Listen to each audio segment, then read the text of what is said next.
अर्थ समष्टि व्यष्टि आत्मक जो संसार है वह सब माया ही है। यह उपदेश देकर भगवान श्री शंकर जी का अपने वास स्थान को जाना तथा श्री वशिष्ठ जी और श्री राम जी के द्वारा अपनी अपनी स्थिति का वर्णन। श्री वशिष्ठ जी ने पूछा, हे भगवान, सृष्टि के आदि में देह के संबंध से संसार में भ्रमण करने वाला वह जीवात्मा माया रूप आकाश में स्थित हुआ किस अवस्था को प्राप्त करता है? भगवान शंकर जी ने कहा, मुने, जिस प्रकार स्वप्न मनुष्य स्वप्न के संसार को देखता है उसी प्रकार वह जीवात्मा भी परम सूक्ष्म मायामय आकाश में कर्मानुसार शरीरों को देखता है। जैसे आज भी स्वप्न मनुष्य चैतन्य घन आत्मा के सर्वत्र व्यापक होने में स्वप्न में कार्य करता है, वैसे ही देहधारी जीवात्मा भी जागृत अवस्था में कार्य करता है। जिस तरह शून्य स्वरूप वेताल वास्तविक दृष्टि से असत रूप है किंतु भ्रम से सतरूप प्रतीत होता है, उसी प्रकार यह समस्त जगत वास्तव में असत है किंतु भ्रम से सतरूप प्रतीत होता है। इसलिए जगत का कारण वास्तव में अहंकार ही है। यह संसार वास्तव में सत नहीं है, न यह कल्पित है, न क्षणिक है, न यह कुछ उत्पन्न ही होता है और न कुछ विनष्ट ही होता है। वास्तव में इसका अत्यंत अभाव है।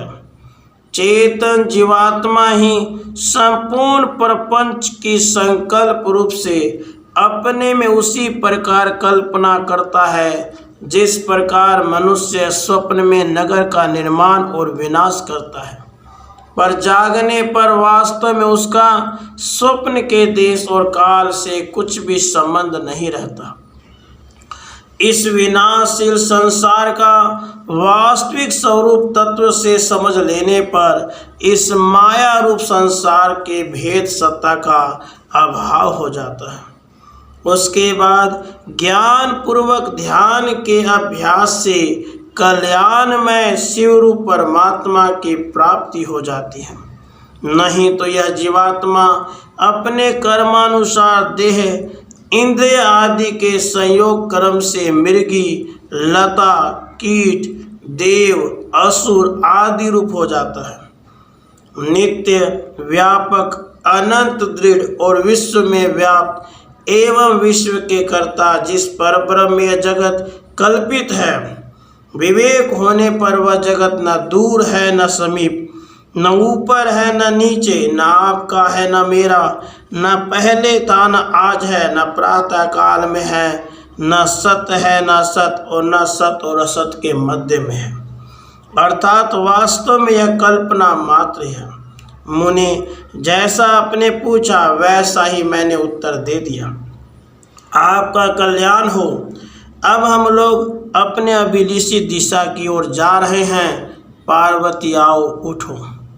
श्री वशिष्ठ जी बोले, श्री राम जी, ऐसा कहकर वे नीलकंठ भगवान शंकर, जिनके ऊपर मैंने उस समय पुष्पांजलि समर्पित की थी, अपने परिवार के साथ आकाश की ओर चले गए। तब पहले से ही शांत स्वभाव वाला मैं त्रिभुवन के अधिपति उमापति के जाने के बाद क्षण भर चुप रहकर उनके स्मरण पूर्वक उनके द्वारा उपदिष्ट परमात्मा देव का ज्ञान पूर्वक ध्यान रूप पूजन नवीन परिष्कृत और श्रद्धा आदि से पवित्र हुई बुद्धि से करने लगा। हे रघुनंदन, महादेव शंकर जी ने सच्चिदानंद परमात्मा का ध्यान रूप यह सर्व उत्कृष्ट पूजन मुझसे कहा है और स्वयं मैं भी उसे तत्व से जानता हूँ। जिस तरह का यह जगत का स्वरूप है उसे तुम भी तत्व से जानते ही हो। जैसे जल का द्रवत्व स्वभाव है, जैसे वायु का सपंदत्व स्वभाव है, और जैसे आकाश का शून्यत्व स्वभाव है, वैसे ही परमात्मा का सृजन स्वभाव है।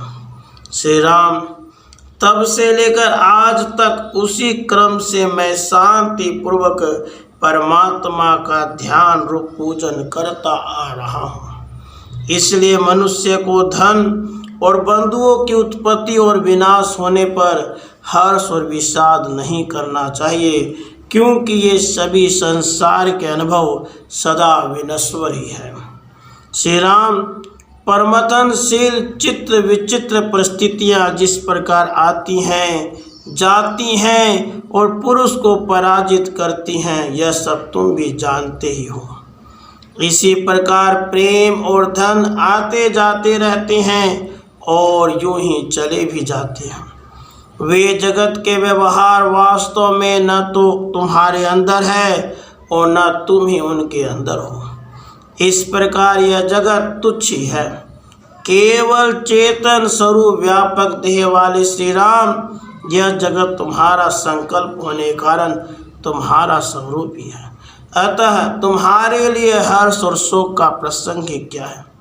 तात, तुम चिन्ह मात्र स्वरूप हो। यह जगत तुमसे पृथक नहीं है, इसलिए तुमको किस प्रकार और कहाँ हेय और उपाधि की कल्पना हो सकती है। तुम सम ज्ञान स्वरूप और उदारधि होकर सदा ब्रह्म के ध्यान में तत्पर होते हुए समुद्र की तरह परिपूर्ण परितृप्त रूप से स्थित हो। रघुनंदन, यह सब तुमने सुना और परिपूर्ण बुद्धि होकर तुम स्थित भी हो। इस विषय में और जो कुछ जानना चाहो पूछो। पहले जो तुमने प्रश्न किए थे उनमें से यदि कोई उत्तर के बिना रह गया हो तो उसे भी आज पूछ लो। श्री राम जी ने कहा, ब्राह्मण, न तो आत्मा उत्पन्न होता है, न मरता है, और न माया से कलंकित है, तथा यह सारा जगत ब्रह्म है, इस प्रकार का निश्चय मेरा है। हे भगवान, मेरा मन शुद्ध और सब प्रकार के प्रश्नों से, संशयों से और इच्छित पदार्थों से निवृत्त है। इस चराचर संसार में ऐसी कोई वस्तु नहीं है जिसकी मुझे इच्छा और अभिलाषा हो, तथा ऐसी कोई वस्तु भी नहीं है जो मेरे लिए त्याज्य और ग्राह्य हो। मुझे न स्वर्ग की आकांक्षा है, न नरक से द्वेष है, किंतु मंदराचल की तरह संशय रहित हुआ मैं अपने स्वरूप में स्थित हूँ। यह जगत जिस स्वरूप का दिखाई देता है उसी स्वरूप का है, उससे भिन्न उसका कोई दूसरा स्वरूप नहीं है। यों जो मूर्ख जानता है उसके हृदय में ज्वाला के समान अधिक संतापदायिनी कुत्सित संशय समूहों से होने वाली यह वस्तु है और यह अवस्तु है। इस प्रकार की कल्पनाएं पर्याप्त रूप से उत्पन्न होती रहती है। मूढ़ पुरुष जिन धन आदि विषयों के लिए कृपणता करता है, जगत की वे वस्तुएं वास्तव में है ही नहीं। परमेश्वर, हमने संपत्तियों की अवधि जान ली, आपत्तियों की सीमा को भी अंत देख लिया। हम सर्वसार अपने स्वरूप में दीनता रहित और परिपूर्ण हुए स्थित हैं। राधे कृष्ण, राधे।